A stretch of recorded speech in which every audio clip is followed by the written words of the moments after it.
Good morning दोस्तों, कैसे हैं आप लोग। हम लोग लुसेंट का सीरीज चालू किए हुए हैं। चैप्टर नंबर 3 चल रहा है, सिंधु सभ्यता। सिंधु सभ्यता का हम लोग पेज नंबर 5 हम लोग पढ़ रहे थे। उसमें देखिएगा एक डब्बा बना हुआ है। उस डब्बा यानी कि बॉक्स में दिया हुआ क्या कि प्रमुख स्थल है और वो स्थल किस नदी के किनारे स्थित है और उसके खोजकर्ता कौन थे। चलिए देख लेते हैं हम लोग फटाफट। तो हड़प्पा है रावी नदी किनारे। देखिए कुछ प्रमुख स्थल का हम यहाँ पर फिगर में भी बता दे रहे हैं आपको, ताकि वो आपको माइंड में सेट कर जाए। हड़प्पा कहाँ है? रावी नदी किनारे। देखिए यहाँ पे है हड़प्पा रावी नदी यहाँ पर है। ये जो है ना, ये जो देख रहे हैं ना, ये वाला ये रावी नदी है। ये रावी नदी है और हड़प्पा यहाँ पर स्थित है। क्लियर? कोई दिक्कत नहीं। यहाँ पर रावी नदी है, ये रावी नदी है और ये हड़प्पा है और हड़प्पा को यहाँ से डिनोट कर दिया। ठीक है।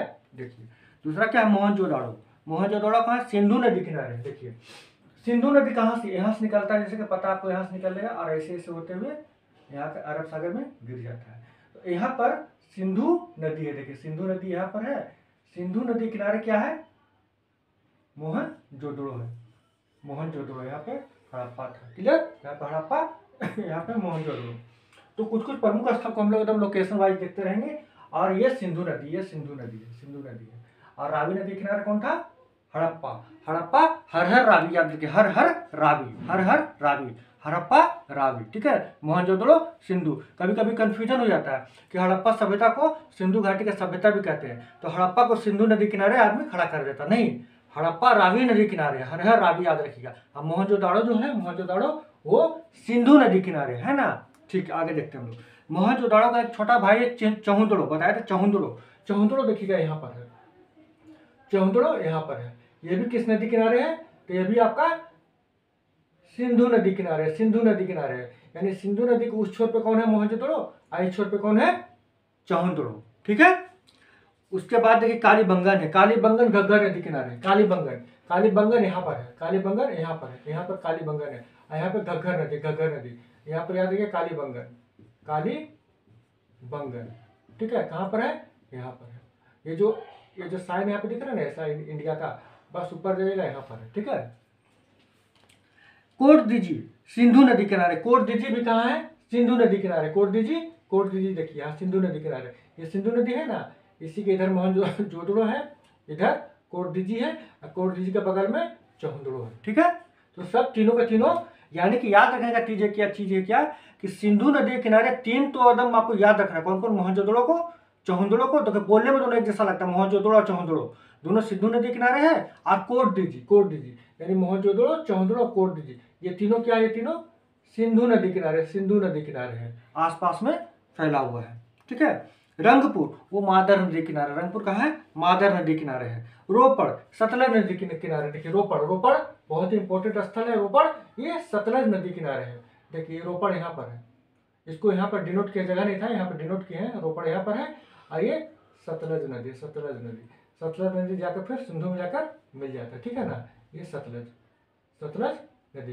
तो सतलज किनारे कौन था? रोपड़ था। क्लियर? लोथल भोगवा नदी किनारे। देखिए लोथल कहाँ है? भोगवा नदी किनारे। यहाँ पर कौन नदी है? भोगवा नदी किनारे। भोगवा, ये कौन है? लोथल। यहाँ पे कौन है? लोथल को यहाँ से दिखा दिए। और ये है भोगवा नदी। ठीक है। यहाँ पे मिट रहा है इसको। ठीक है। चलिए लोथल के बाद आलमगीरपुर सबसे पूर्वी स्थल था, है ना। आलमगीरपुर कहाँ था? हिंडन नदी किनारे। यहाँ पर है ना हिंडन नदी किनारे। तो यहाँ पर आलमगीरपुर है। देखिए आलमगीरपुर। ठीक है। यहाँ से यहाँ पर स्थित है। क्लियर? जो बिंदु है उसको समझिएगा, जहाँ पे लिखा हुआ है उसको नहीं, इसलिए क्योंकि जगह यहाँ पर नहीं, इसलिए थोड़ा दूर डोनेट किए हैं, इसलिए ये हो गया। ठीक है। आलमगीरपुर। सुतकांगे डोर आपको पता है क्या है? सबसे पश्चिमी स्थल याद है ना, बलूचिस्तान के पास सुतकांगे डोर। बनवाली रंगोई नदी के किनारे है। धौलावीरा लूनी नदी किनारे। धौलावीरा लूनी नदी किनारे है। लूनी नदी। यही लूनी नदी आगे जाकर कच्छ के रण में जाकर गायब हो जाती है। तो यही गुजरात में आती, कच्छ के रण में गायब हो जाती है। उसी लूनी नदी किनारे धौलावीरा स्थित है। लूनी नदी। और इसका धौलावीरा का लोकेशन यहाँ पर है। ठीक है, चलिए सोतका शादी कौर नदी के किनारे स्थित है। अब प्रमुख खोजकर्ता को भी हम लोग को जान लेना है। तो इसमें प्रमुख खोजकर्ता कौन है? तो हड़प्पा नदी, रावी नदी किनारे क्लियर हो गया। इसको ये कहाँ पे स्थित है? तो पंजाब का, ये आपका पाकिस्तान के पंजाब का साहिवाल जिला है ना, वहां पर स्थित है। इसको दयाराम साहनी किए थे, माधव स्वरूप वत्स किए थे और व्हीलर ने मिलकर किया था। क्लियर, माधव स्वरूप वत्स, साहनी और व्हीलर। मोहनजोदड़ो सिंधु नदी किनारे मोहनजोदड़ो। इसको खोज करने वाले कौन थे? तो रखाल दास बनर्जी, दूसरा मैके और व्हीलर। ठीक है, मैके और व्हीलर, यानी जो व्हीलर है कॉमन है। आपका हड़प्पा का भी खोज किया था और मोहनजोदड़ो में भी व्हीलर कॉमन है। ठीक है, आगे देखते हैं हम लोग। चौहदड़ो, आपका खोजने वाले कौन थे? मैके और एमजी मजुमदार थे। कालीबंगन कहाँ है? तो कालीबंगन आपका घग्गर नदी किनारे है, लेकिन अमलानंद घोष, बीबी लाल और बीके थापर किए थे। ठीक है, अमलानंद घोष। देखिए कालीबंगन, काली का पूजा कौन करता है? जनरली बंगाल में जाइएगा, पश्चिम बंगाल में तो काली का पूजा बहुत होता है। अमलानंद घोष, घोष बाबू लोग कहाँ रहते? घोष हुआ, बनर्जी हुआ, चटर्जी हुआ, जनरली देखिएगा बंगाली का टाइटल आता है ना। तो बंगाली से याद रखिए कालीबंगन, क्योंकि वो बांग्ला संस्कृति का है, वहाँ काली पूजा बहुत अच्छा से होता है, इसलिए घोष को याद रखिएगा। बीबी लाल और बीके थापर। ठीक है, आगे देखते हैं हम लोग। कोट दीजिए सिंधु नदी के किनारे फजल अहमद किए थे। फजल अहमद किए थे कोट दीजिए। रंगपुर मादर नदी किनारे रंगपुर और किए थे कौन? रंगनाथ राव। रंगपुर से याद रखिएगा, रंगपुर है, रंगनाथ राव है ढूंढने वाले। रंगपुर को ढूंढने वाले कौन है? तो रंगनाथ राव। रोपड़ सतलज नदी किनारे, रोपड़ कहाँ है? सतलज नदी के किनारे है। और की करने वाले कौन थे? जगदत्त शर्मा। लोथल भगवान नदी किनारे है। देखिए कोई आदमी क्या होता है? लोथ हो जाता है। लोथ मतलब समझ रहे हैं कि शरीर काम करना बंद कर देता है, वो लोथ हो गया। वो भोगना पड़ता है ना, भोगना नहीं, तकलीफ भोगना पड़ेगा आप उसको। तो लोथल से भोगवा याद रखिएगा, कोई लोथ हो गया तो उसको भोगना पड़ेगा, है ना। तो लोथल भोगवा नदी किनारे है। कौन किए थे? इसका भी रंगनाथ राव किए थे। यानी रंगपुर का तो रंगनाथ राव किए ही थे, रंग से रंगपुर, रंग से रंगनाथ राव, लेकिन साथ में आपका लोथल का भी किए थे, वो भोगवा नदी किनारे रंगनाथ राव। ठीक है, आलमगीरपुर हिंडन नदी किनारे किए थे ना आलमगीरपुर, यहाँ पर हिंडन नदी किनारे है। ठीक है, सबसे पूर्वी स्थल सभ्यता का, सिंधु सभ्यता का सुतकांगेडोर दास्क नदी के किनारे है। और सबसे पश्चिमी स्थल बलूचिस्तान में था। हम लोग पिछला क्लास में देख चुके हैं, जाकर मैप देख लीजिएगा, सबसे पश्चिमी स्थल। उसके बाद क्या? बनमाली, रंगोई नदी किनारे है। ठीक है, अब खोज करने वाले कौन थे? रविंद्र सिंह बिष्ट। धौलावीरा लूनी नदी किनारे है। जेपी जोशी, रविंद्र सिंह बिष्ट, इसका भी खोज किए थे, यानी बनवाली का भी किए थे और आपका धौलावीरा का भी किए थे, रविंद्र सिंह बिष्ट। सोतका शादी कौर नदी किनारे है, इसको करने वाले कौन थे? George Dales. बस इसको 2-4 बार कीजिएगा तो याद रह जाएगा, और कुछ ट्रिक बना लीजिएगा माइंड में सेट करने के लिए। और लेकिन इसको याद रखना है, इसको मेन याद रखना है, तो सब ठीक याद रहेगा। जैसे कॉन्सेप्ट से अगर पूछ दिया, मान लिया थोड़ा देर के लिए पूछ दिया कि निम्नलिखित में से हड़प्पा सभ्यता का स्थल में से कौन अलग है? निम्नलिखित में से कौन अलग है? चौहदड़ो दे देगा, मोहनजोदड़ो दे देगा, आपका एक कौन दे देगा? कोटदीजी दे देगा, एक रावी नदी, हड़प्पा दे देगा। तो आप फटाक से आगे क्या कीजिएगा? हड़प्पा मारिएगा। थोड़ा सा कॉमन सेंस लगाइएगा कि तीनों का तीनों कहाँ है? सिंधु नदी किनारे है। बाकी कौन एक है? हड़प्पा, रावी नदी किनारे। तो तीनों से एक अलग हो जाएगा। कॉन्सेप्ट इसी को कहते हैं, समझे? ऐसा क्वेश्चन घुमा के देगा, क्वेश्चन यहीं से रहेगा, क्वेश्चन घुमा देगा कि निम्नलिखित में से कौन अलग है? हड़प्पा अलग हो जाएगा। सिंधु सभ्यता का रहते हुए भी हड़प्पा सभ्यता अलग हो जाएगा। बहुत लोग कोटदीजी को मार के आ जाएगा, क्योंकि नाम सुना कम लगता है, लेकिन हड़प्पा अलग हो जाएगा, क्योंकि ये रावी नदी किनारे है, तीनों क्या है? सिंधु नदी किनारे है ना। या फिर कुछ पड़ोसी पूछ देगा कि निम्नलिखित में से कोटदीजी का पड़ोसी निम्नलिखित में से कौन है? चौहदड़ो हो जाएगा, डिस्टेंस वाइज देख लेगा। तो आपको जाकर ना कॉन्सेप्ट से बातों को समझना पड़ेगा, यहीं से क्वेश्चन बना लेगा। क्वेश्चन बनाने में कोई सीमा नहीं होता, बस आप कॉन्सेप्ट को पकड़े हुए रहिए। ठीक है, इसलिए इसका फिगर बना दिए। आगे देखते हैं, थोड़ा सा बचा हुआ है, उसको हम लोग आज पूरा कर देते हैं। देखिए, संभवतः हड़प्पा संस्कृति का शासन वणिक वर्गों के हाथ में था। वणिक मतलब क्या? व्यापार करने वाले लोग, वणिक वर्ग, व्यापार करने वाले लोग। हड़प्पा सभ्यता को हम लोग क्या कहते हैं? नगरीय सभ्यता कहते हैं। नगरीय सभ्यता, वहाँ व्यापार व्यवसाय बहुत फल फूल रहा था। वो ग्रामीण सभ्यता नहीं था, दूर दूर तक व्यापार होता, मेसोपोटामिया तक व्यापार हो रहा था, है ना, मिस्र तक व्यापार हो रहा था इन लोगों का। तो इतना दूर दूर तक अगर कोई व्यापारी का व्यापार कर रहा होगा तो उन लोगों के पास पैसा भी अच्छा खासा होगा, और जिसके पास पैसा रहता है उसके पास सत्ता भी रहता है। जनरली ये होता है, जिसके पास ज़्यादा पैसा रहता है उसके पास पावर भी रहता है, एक्वायर कर लेता है। तो इसीलिए कहता है कि संभवतः हड़प्पा संस्कृति का शासन वणिक वर्गों के हाथ में था, जो व्यापारिक वर्ग थे उनके हाथों में था। दूसरा देखते हैं हम लोग, पिग्गट ने हड़प्पा एवं मोहनजोदाड़ो को एक विस्तृत साम्राज्य की जुड़वा राजधानी कहा। पिग्गट जो विद्वान थे वो हड़प्पा और मोहनजोदड़ो को एक विस्तृत साम्राज्य का जुड़वा राजधानी बताया। ये और ये दोनों प्रमुख स्थल था। जैसे अभी भारत का प्रमुख स्थल बोलिएगा तो कौन हो जाएगा, एक दिल्ली हो जाएगा जो कैपिटल है, एक मुंबई हो जाएगा, है ना, बहुत बड़ा स्थल है दोनों। उसी तरह से ये हड़प्पा और मोहनजोदड़ो उस समय था। ठीक है, आगे देखते क्या है। सिंधु सभ्यता के लोग धरती को उर्वरता की देवी मानकर उनकी पूजा क्या करते थे। सिंधु सभ्यता के लोग जो धरती था ना, धरती को माता अभी भी हम लोग कहते हैं, उसी समय से प्रचलित है कि धरती को हम लोग माता मानते हैं, मातृ देवी का वो लोग पूजा करते थे। ठीक है, तो सिंधु सभ्यता के लोग धरती को उर्वरता की देवी मानते थे कि उर्वर है, उर्वर होगा, उपजाऊ होगा, तभी तो अनाज होगा और लोगों को फसल अनाज खाने के लिए मिलेगा, तो उसको उर्वरता की देवी मानते थे। वृक्ष पूजा एवं शिव पूजा का प्रचलन के साक्ष्य भी सिंधु सभ्यता से मिलते हैं। यानी सिंधु सभ्यता में वृक्षों का भी पूजा हुआ करता था, है ना, वृक्ष का पूजा होता, शिव का तो पूजा होता ही था, शिव का शिवलिंग मिला है, बगल में नंदी बैल भी मिले हैं, है ना, तो शिव पूजा और वृक्ष पूजा उस समय होता था। स्वास्तिक चिन्ह संभवतः हड़प्पा सभ्यता की ही देन है।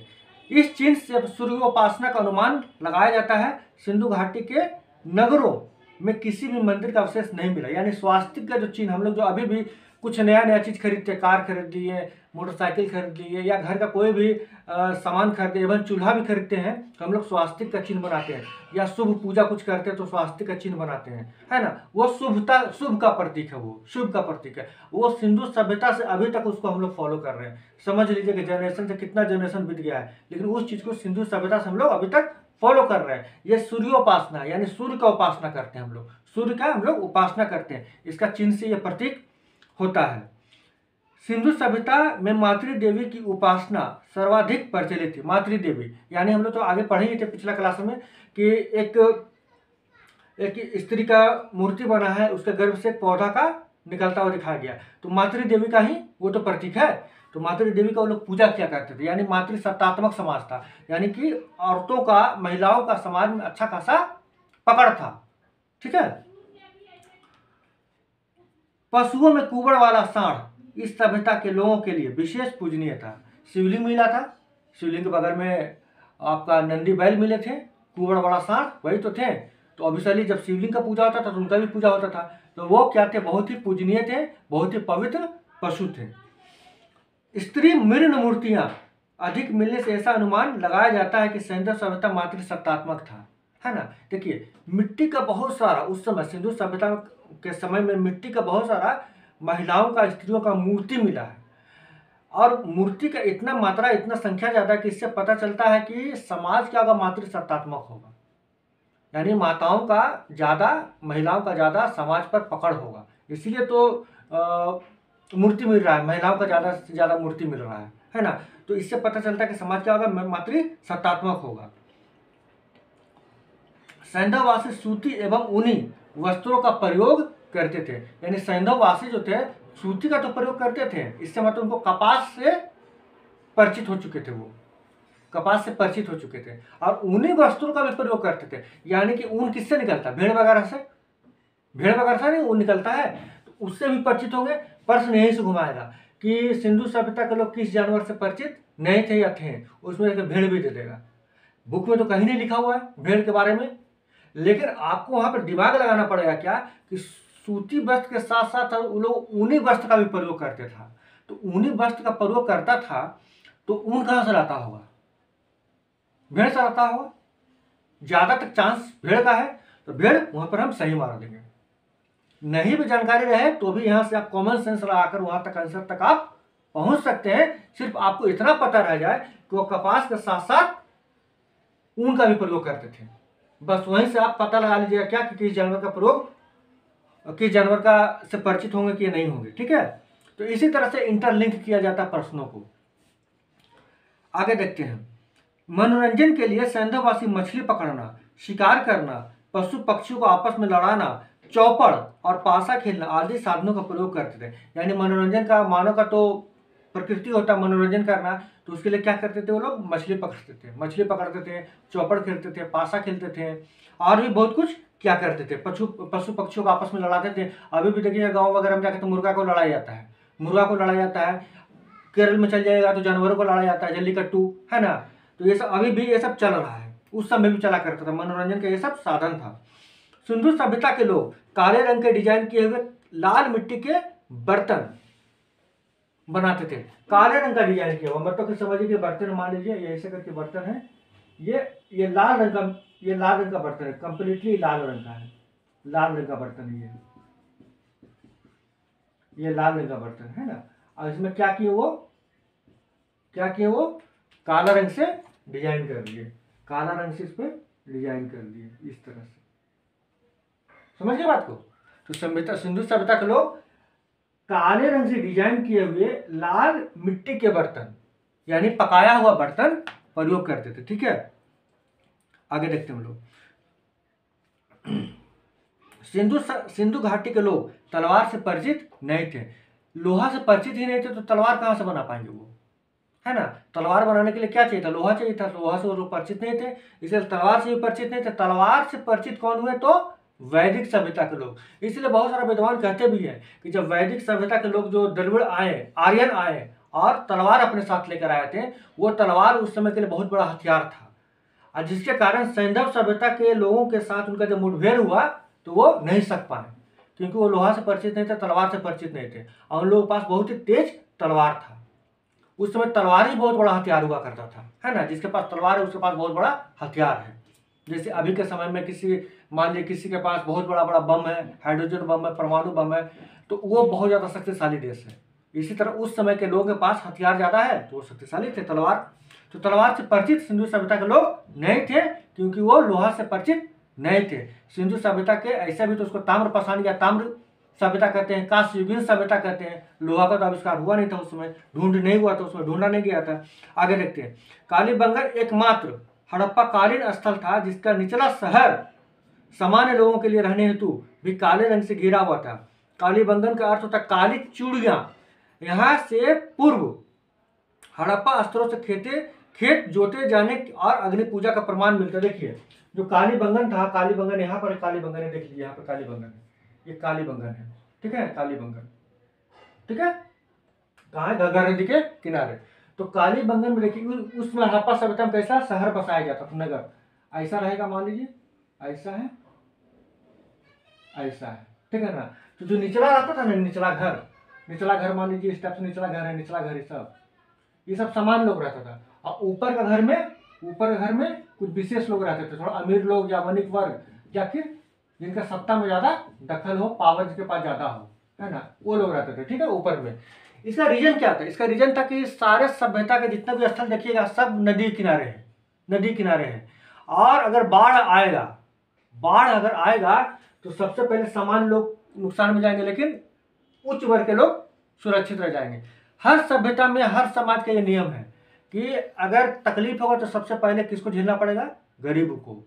जो अमीर होंगे, जो पावरफुल होंगे, उनके पास फैसिलिटी अवेलेबल रहता है बचने का, है ना। तो उस समय भी वही हिसाब किताब था। तो नीचे होता था क्या कि ऊपर का शहर क्या होता, घिरा हुआ रहता था। जनरली सभ्यता में, सिंधु सभ्यता में ऊपर का शहर ऐसे करके घिरा हुआ रहता था, है ना, ताकि मान लीजिए अटैक हो, कुछ आक्रमण हो तो भी बचे रह जाए, फिर या फिर आपका बाढ़ का पानी हो उससे भी बचे रह जाए, और भी बहुत तरह का चीजों से बचे रह जाए। लेकिन ये जो निचला रहता था ना, निचला पार्ट, वो घिरा हुआ नहीं रहता था, खुला हुआ रहता था, ठीक है, खुला रहता था बस्ती पूरा। लेकिन कालीबंगन ही एक ऐसा स्थान था जो कि निचला शहर भी क्या था? घिरा हुआ था।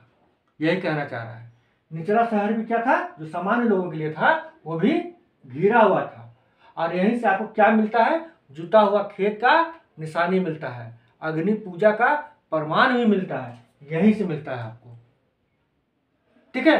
और कालीबंगन का मतलब क्या होता है? काली चूड़ियां, जो चूड़ी पहनती है ना स्त्री लोग, वो काला रंग का चूड़ी उसी को काली बंगन कहा जाता है, क्योंकि दोनों स्थान इसका घिरा हुआ था। ठीक है, आगे देखते हैं हम लोग। पर्दा प्रथा एवं वेश्यावृत्ति सिंधु सभ्यता का प्रचलित है, कि सिंधु सभ्यता में आपका पर्दा प्रथा भी प्रचलित था और वेश्यावृत्ति भी प्रचलित था। आगे देखते हैं। शवों को जलाने एवं गाड़ने यानी दोनों प्रथाएं प्रचलित थी। हड़प्पा में शवों को दफनाने जबकि मोहनजोदड़ो में जलाने की प्रथा विद्यमान थी। लोथल एवं कालीबंगा में युग्म समाधियां मिली। देखिए, सिंधु सभ्यता में क्या होता था कि शव को जलाया भी जा सकता है, शव को दफनाया भी जा सकता है ना। कालीबंगा या अगर आप मोहनजोदड़ो में देखते हैं तो वहां जलाया जाता था, हड़प्पा में दफनाया जाता था। ठीक है, हड़प्पा में दफनाया जाता था। यहाँ हम लोग क्या करते थे, यहाँ पर हड़प्पा में दफनाया जाता था, दफनाया जाता था। अब मोहनजोदड़ो में क्या जाता, जलाया जाता था, शवों को जला दिया जाता था। ठीक है ना, यानी दोनों प्रथाएं विद्यमान थी, जलाने का भी और दफनाने का भी। लोथल और कालीबंगा में युग्म समाधि मिली है। लोथल कहाँ है, तो लोथल फिर जाके देखिए, लोथल यहाँ पर है। एग्जैक्ट लोकेशन याद रखे रहना है कि लोथल बोले तो तुरंत आपको यहाँ पर दिमाग चल जाने की लोथल यहाँ का बात कर रहा है, भारत के इस स्थान का बात हो रहा है। तो लोथल और कालीबंगा में युग्म समाधियां मतलब एक समाधि के साथ एक समाधि और युग्म समाधि मिली है। ठीक है, सिंधु सभ्यता के विनाश का संभवतः सबसे प्रभावी कारण बाढ़ था। हम अभी बताए थे ना कि जनरली सब नदी के किनारे बसा हुआ था, तो बाढ़ से बचने के लिए ऊपर तो घिरा हुआ रहता था और अमीर लोग ऊपरी भाग में रहते थे, गरीब लोग निचला भाग में रहते थे। आई लोग खुला हुआ भी रहता था, इसका खाली कालीबंगा में घेरा हुआ था, है ना। तो जब बाढ़ का पानी आया ना, बहुत ज्यादा बाढ़ आया होगा, वर्षा बहुत ज्यादा हुआ होगा, तो बाढ़ का पानी से क्या हुआ, पूरा सभ्यता का विनाश हो गया, सारे बह गए, सारे डूब डाल गए। ठीक है ना, तो ऐसा हो सकता है उसमें चक्रवात आया हुआ, चाहे कुछ ऐसा हुआ होगा कि इतना ज्यादा वर्षा हुआ होगा कि सारा डूब गया, जिससे पूरा इस सभ्यता का अंत हो गया, ऐसा माना जाता है। जरूरी नहीं है कि वही हुआ होगा, लेकिन ऐसा माना जाता है। संभवतः सभ्यता का विनाश का संभवतः सबसे प्रभावी कारण क्या था, बाढ़ था, ऐसा माना जाता है। बहुत लोग बोलते हैं कि जब आर्यन आए थे तो आर्यन से उनके साथ मुकाबला हुआ, तो आर्यन अपने तलवार के दम पर उनको खत्म कर दिया, सभ्यता का विनाश कर दिए। दूसरा ये भी कहा जाता है कि महामारी फैला था, महामारी फैलने से भी इस सभ्यता का विनाश हुआ था, लेकिन जनरली बाढ़ को माना जाता है इसका प्रभावी कारण। दूसरा क्या है, आग में पकी हुई मिट्टी की टेराकोटा कहा जाता था, यानी कि आग में पका हुआ कोई भी मिट्टी को आग में जब पकाते तो क्या हो जाता है, पूरा लाल हो जाता है और वो पूरा ठोस हो जाता है, जैसे घड़ा, पका हुआ घड़ा देखिए क्या है, वो टेराकोटा है। जो पका हुआ घड़ा जो आप लाते हैं पानी रखने के लिए गर्मी में, वो टेराकोटा कहते हैं उसको, यानी पका हुआ मिट्टी को टेराकोटा कहते हैं। ठीक है, यही कहते हैं, आग में पकी हुई मिट्टी को टेराकोटा कहा जाता है। एक छोटा सा डब्बा वो भी देख लेते हैं कि 5 नंबर में ही, पेज नंबर 5 में, सिंधु काल में विदेशी व्यापार, यानी सिंधु काल के लोग कैसे कैसे विदेश के साथ व्यापार करते थे। अभी हम लोग डिस्कशन किया था ना कि सिंधु सभ्यता नगरीय सभ्यता था, वहां व्यापार फला फूला, उसका उस सभ्यता का सत्ता भी वणिक वर्गों के हाथ में था, तो उसका व्यापार कहाँ कहाँ तक होता था उसके बारे में थोड़ा सा जानकारी हम लोग ले लेते हैं। देखिए, तांबा, सिंधु सभ्यता के लोग तांबा कहाँ से लाते थे, खिचड़ी समझ रहे, खिचड़ी बलूचिस्तान, वही सुतकांगे डोर के पास। आपको ओमान तो आप समझ ही रहे हैं, ओमान ये सबसे लाया जाता था तांबा। चांदी अफगानिस्तान से आता था और ईरान से आता था। चांदी कहाँ से आता था, अफगानिस्तान से और ईरान से। सोना कर्नाटक से आता था, अफगानिस्तान से आता था और ईरान से आता था। सोना कर्नाटक कोलार है ना, कोलार तो फेमस इसके लिए, तो आपको तो याद ही रहेगा कर्नाटक, लेकिन अफगानिस्तान और ईरान भी याद रखना है। यानी चांदी अफगानिस्तान ईरान, सोना भी अफगानिस्तान ईरान, लेकिन अपना देश में कर्नाटक कोलार फेमस इसलिए कर्नाटक से भी आता था। टीन अफगानिस्तान ईरान, टीन भी अफगानिस्तान ईरान। याद कैसे कीजिएगा कि टीन का डब्बा है, ये टीन का डब्बा है, इसमें लोग सोना लाते थे और चांदी लाते थे। चांदी हो गया, सोना हो गया। ये कहां से लाते थे, अफगानिस्तान से और ईरान से। कहां से लाते थे, अफगानिस्तान से और ईरान से लाते थे।